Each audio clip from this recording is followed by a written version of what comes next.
Doctor Baba Saheb Ambedkar open university.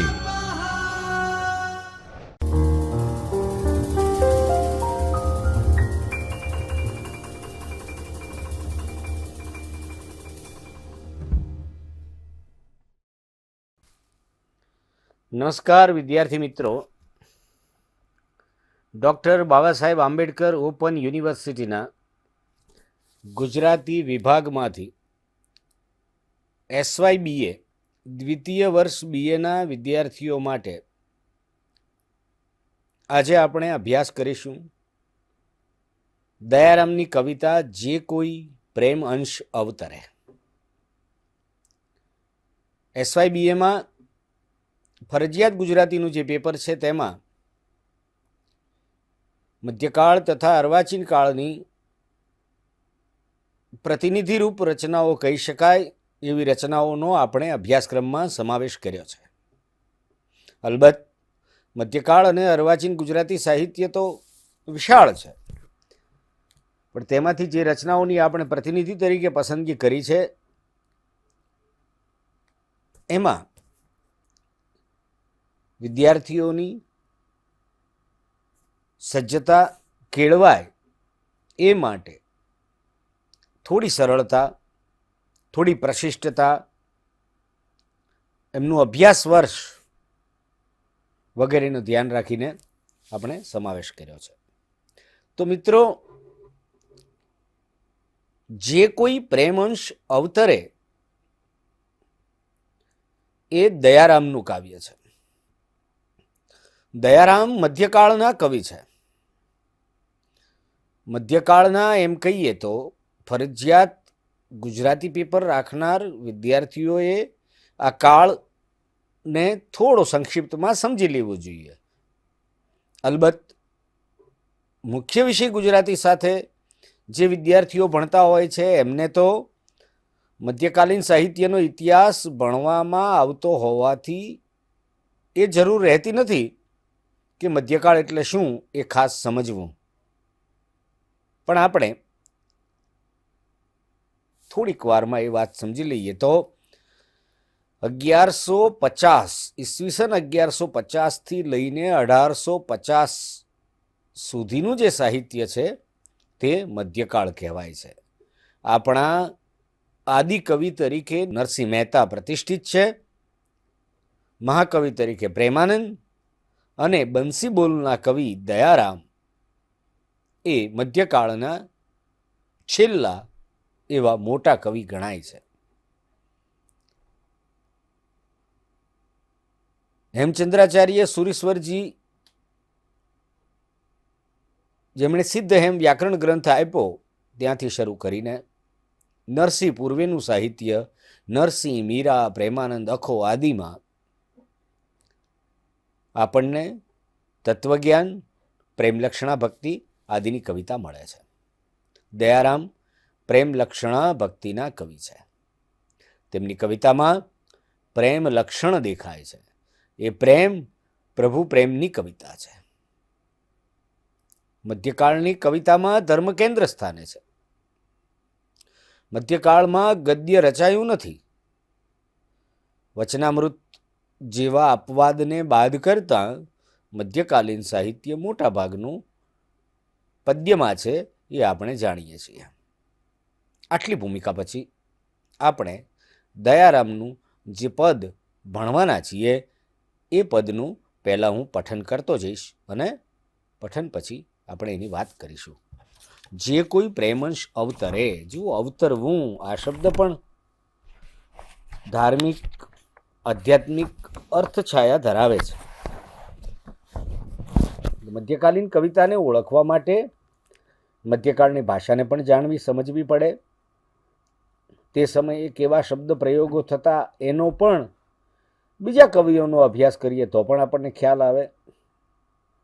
અર્વાચીન કવિતા, આધુનિક કવિતાનું તો સ્વરૂપ જુદું જ છે। કાવ્યના કેટલા વિવિધ સ્વરૂપો હોય છે મિત્રો, પણ આપણે દયારામની આ કવિતા પહેલા પઠન કરીએ। જે કોઈ પ્રેમઅંશ અવતરે, પ્રેમ રસ તેના ઉરમાં ઠરે। સિંહણ કેરું દૂધ હોય તે સિંહણ સૂતને જરે, કનક પાત્ર પામે સહુ ધાતુ ફોડીને નિસરે, પ્રેમ રસ તેના ઉરમાં ઠરે, જે કોઈ પ્રેમંશ અવતરે. શક્કર ખોરનું સાકર જીવન ખરના પ્રાણ જ હરે, ક્ષાર સિંધુનું માછલડું જેમ મીઠા જળમાં મરે, જે કોઈ પ્રેમંશ અવતરે, પ્રેમરસ તેના ઉરમાં ઠરે.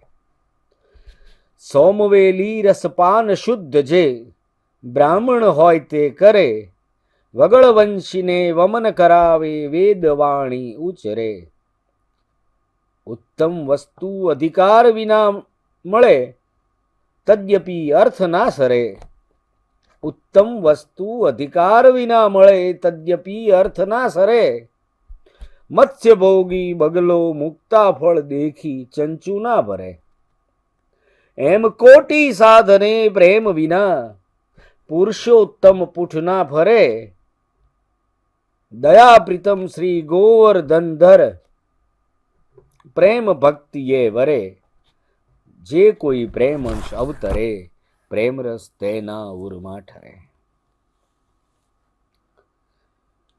જુઓ, આ કવિતા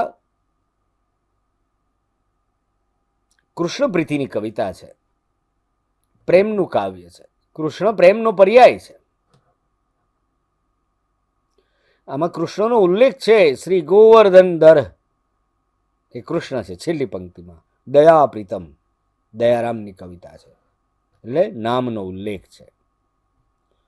વગળવંશી શબ્દ પ્રયોગ આપણે આજે નથી કરતા, દયારામે કવિતામાં કર્યો છે.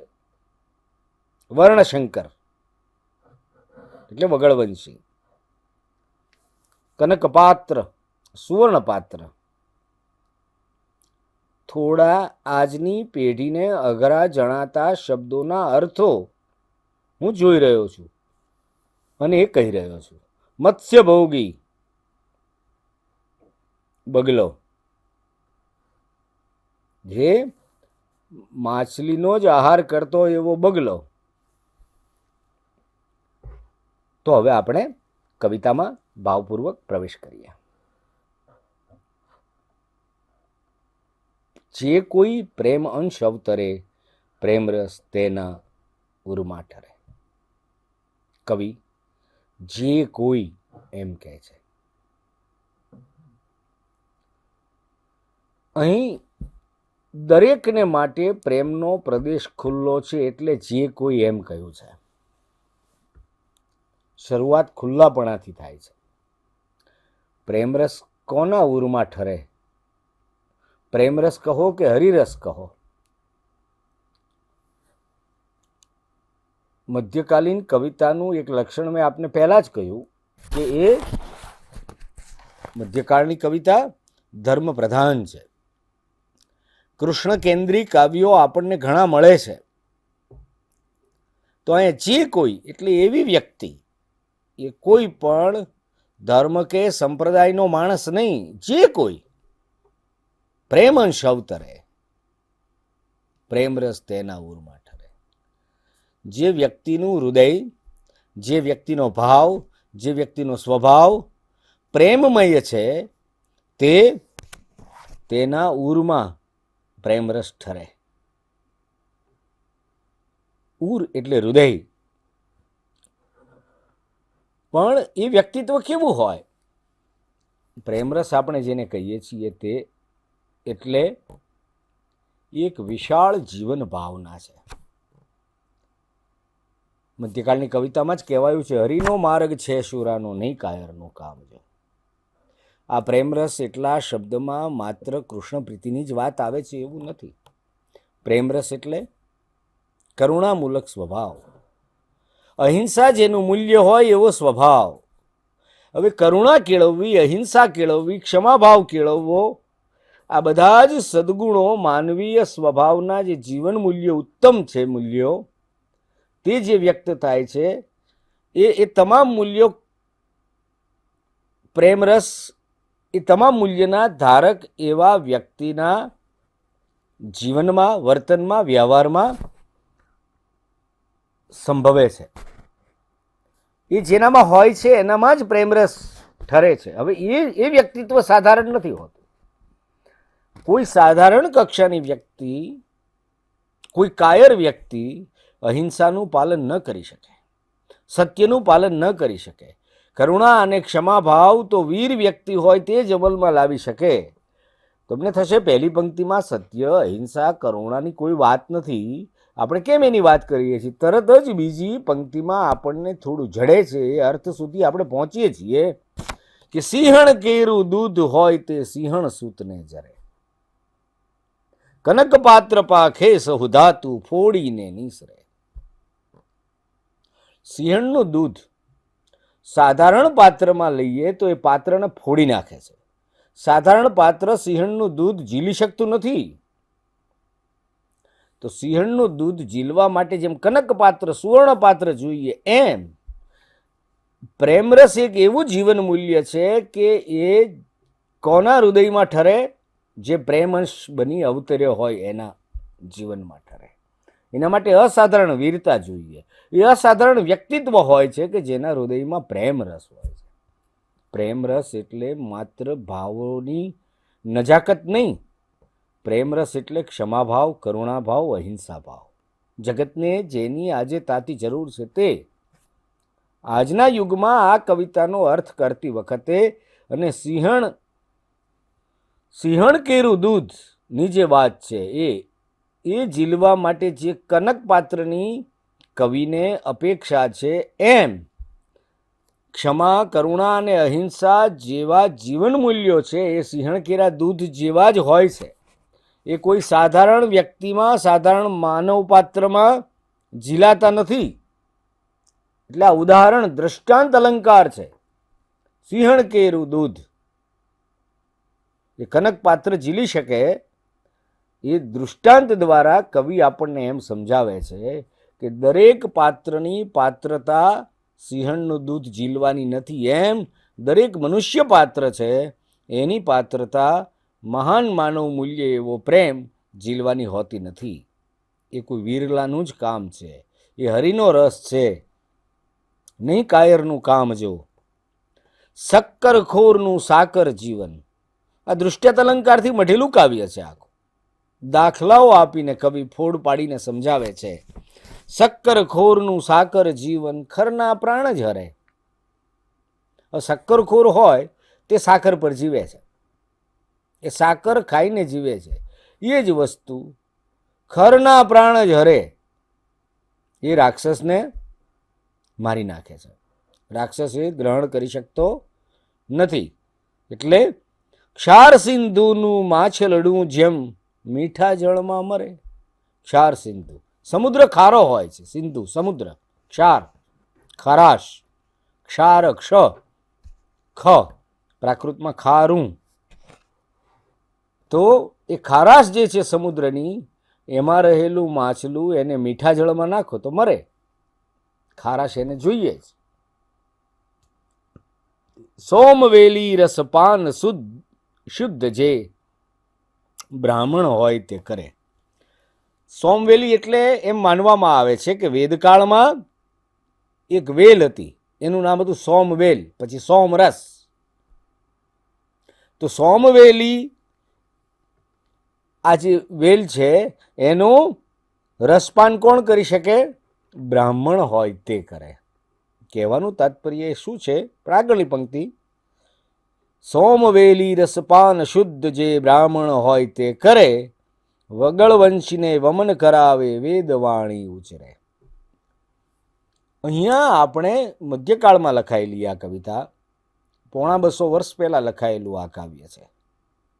એટલે અહીંયા જાતિ સંદર્ભ ઉલ્લેખ કવિ કરે છે એ તત્કાલીન પ્રજા જીવનની જે પરિસ્થિતિ હતી એના સંદર્ભમાં કરે છે. તાત્પર્ય શું છે? એ દૃષ્ટાંત આપતી વખતે કોઈ જ્ઞાતિને વધારે ઊંચી બતાવવાનો કવિનો ભેદભાવમૂલક આશય નથી. આગ્રહ શુદ્ધતાનો જ છે. બ્રાહ્મણ એમ ઉલ્લેખ કરીને કવિ એમ કહે છે કે સોમવેલી રસપાન શુદ્ધ બ્રાહ્મણ હોય તે જ કરી શકે. પણ જે કોઈ પ્રેમંશ અવતરે, પ્રેમંશ તેના ઉરમાં ઠરે, એ તો કવિએ પ્રથમ પંક્તિમાં જ કહી દીધું છે. એટલે એ બ્રાહ્મણ શબ્દના ઉલ્લેખથી આપણે એ રીતે અકળાઈ જવાનું નથી કે માત્ર પ્રેમરસ ઝીલવાની કે પ્રેમ અંશે અવતરવાની પાત્રતા કોઈ એક ચોક્કસ જ્ઞાતિમાં કવિ જુએ છે, એવું નથી. કહેવાનું તાત્પર્ય સોમવેલી રસપાનની સાથે બ્રાહ્મણત્વને સાંકળી લીધું છે. અને બ્રાહ્મણત્વ કોઈનામાં પણ હોઈ શકે. સવાલ એ પાત્રતા સુધી પહોંચવાનો છે. એ બ્રાહ્મણત્વ ઉચ્ચ જીવનના આદર્શ તરીકે સર્જકે અહીંયા પ્રસ્થાપિત કર્યું છે. અને એ ઉચ્ચ જીવન એટલે પાંડિત્યપૂર્ણ નહીં, પ્રેમપૂર્ણ. વગળવંશીને વમન કરાવે સોમવેલુનું પાન, સોમવેલીનો રસ વમળવંશીને વમન કરાવે. વમન એટલે ઉલટી. વગળવંશી વર્ણશંકર હોય એને પચતું નથી, શુદ્ધત્વ જોઈએ. વર્ણશંકરતાનો અર્થ આપણે આ કવિતાનો જ્યારે આજે કરીશું ત્યારે કયો કરીશું મિત્રો?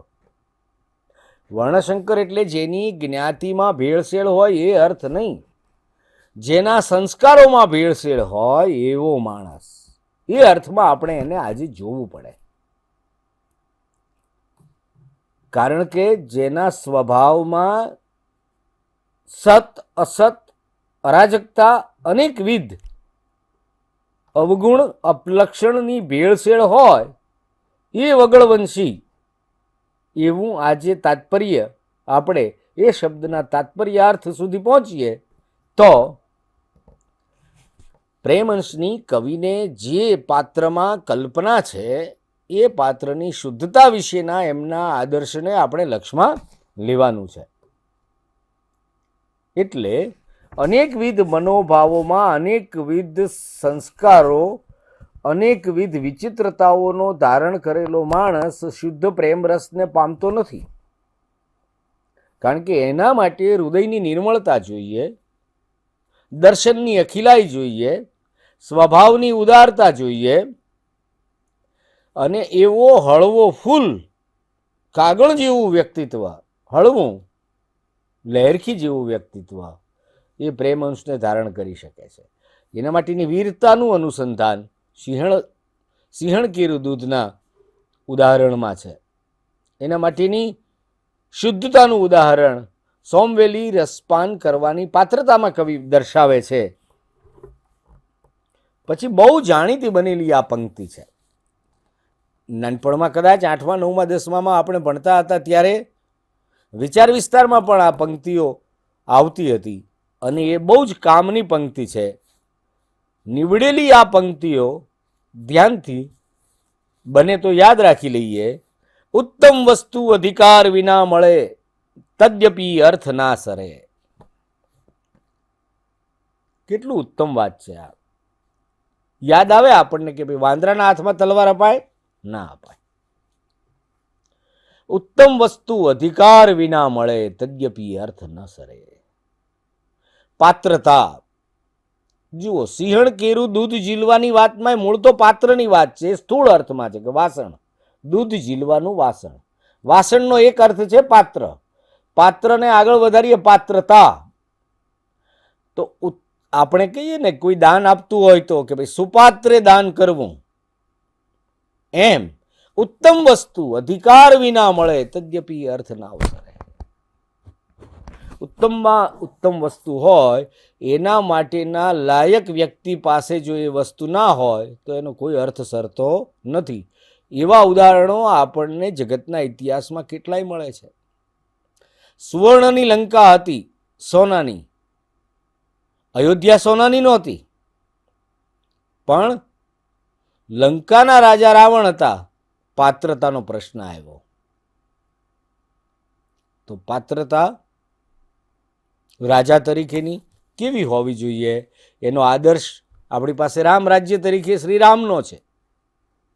ઉત્તમ વસ્તુ અધિકાર વિના મળે, તદ્યપી અર્થ ન અવસરે. આપણે આપણી આસપાસના જગતમાં પણ જોઈએ છીએ કે અત્યંત ધનવાન અને કુળવાન કુટુંબ હોય, એની બીજી ત્રીજી પેઢીએ જો પાત્રતા માત્ર સંપત્તિનો વારસો જો આવ્યો હોય તો બીજી ત્રીજી પેઢીએ ખલાસ થઈ જાય. માત્ર સંપત્તિનો, પણ સંસ્કારનો, અનુભવનો, શ્રમનો, ખાનદાનીનો, કુળવાન હોવાનો વારસો જો હોય તો વારસાનું જતન થાય. વારસદારોમાંના એ સંસ્કાર હોવા જોઈએ. પણ ઉત્તમ વસ્તુ અધિકાર વિના લાયકાત વગરની વ્યક્તિ પાસે જાય તો એનો દુરુપયોગ થવાની સંભાવના વધારે છે. એટલે કોઈ પણ વાત માટે પાત્રતા કેળવવી એ અનિવાર્ય એવો સંસ્કાર છે. નહીતર જે વસ્તુ મળી છે એનું મૂલ્ય સમજાતું નથી. ઉત્તમ વસ્તુ મળી ગઈ હોય પણ પાત્રતા ન હોય તો વસ્તુ વેડફાય છે. અહીંયા એ વાત સમજાવવા માટે કવિ સરસ મજાનું ઉદાહરણ આપે છે આપણને કે મત્સ્ય ભોગી બગલો મુક્તા ફળ દેખી ચંચુ ના ભરે. હવે જેણે માછલાનો જ આહાર તરીકે ઉપયોગ કર્યો છે ખોરાકમાં, એને મુક્તાફળ જોઈને કોઈ ફરક પડતો નથી. એને પારખી જ નહીં શકે, ઉત્તમ વસ્તુને ઓળખી જ નહીં શકે, કારણ કે એનું ધ્યાન તો માછલામાં જ છે. આમ મેં અગાઉ કહ્યું એમ દૃષ્ટાંત અલંકારનું એક નીવડેલું આ કાવ્ય છે. આ બધું કયા પછી પહેલી પંક્તિમાં જે ભાવ કવિએ વ્યક્ત કર્યો છે એનું અનુસંધાન છેલ્લી બે પંક્તિમાં કવિ આપતા આપણને એમ કહે છે કે એમ કોટી સાધને પ્રેમ વિના પુરુષોત્તમ પૂછ ના ભરે ન ફરે. તો આ જુઓ, કોટી સાધને પ્રેમ વિના પુરુષોત્તમ પૂઠ ન ફરે. તમે અનેક ઉપાય કરો, કોટી સાધન એટલે અનેકવિધ ઉપાય કરો. મનુષ્ય ઈશ્વર પ્રાપ્તિ માટે કેટલા ઉપાય કરે છે? દોરા, ધાગા, તાવીજ, યાત્રા, આખો તો કે છે ને જપમાળાના નાકા ગયા. બધું જ કરવા છતાં જ્યાં સુધી તીર્થયાત્રાઓ કરીએ,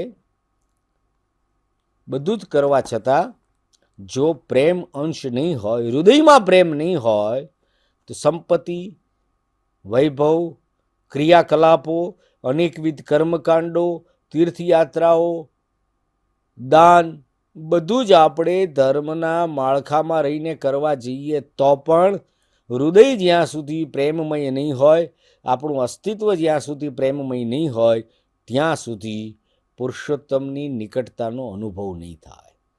અહીંયા પણ પુરુષોત્તમ એ કૃષ્ણ, રામ માટે મર્યાદા પુરુષોત્તમ કહેવાય છે અને કૃષ્ણ માટે પૂર્ણ પુરુષોત્તમ.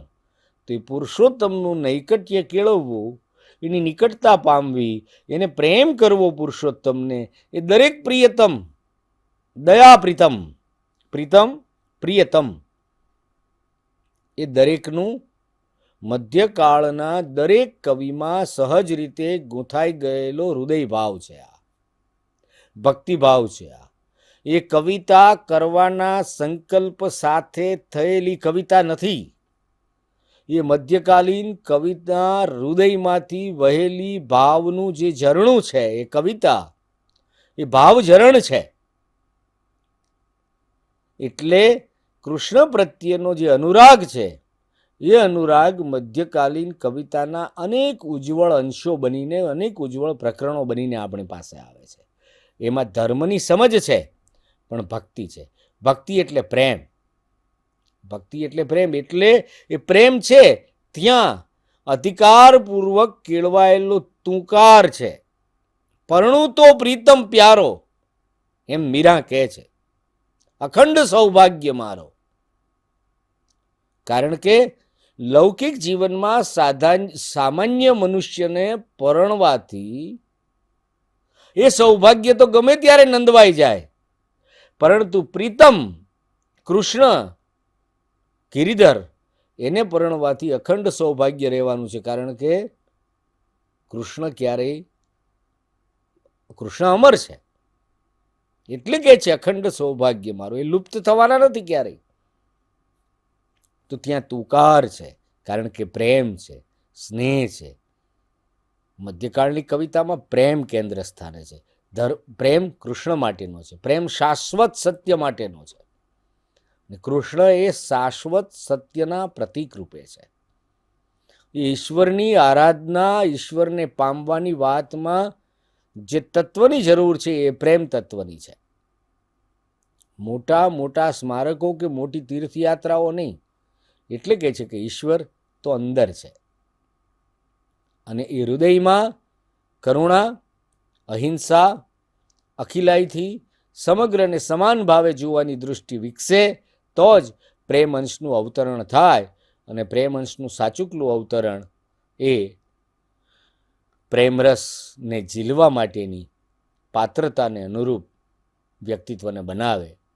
અને એવા વ્યક્તિનું નૈકટ્ય, એવો વ્યક્તિ પુરુષોત્તમનું નૈકટ્ય પામે છે.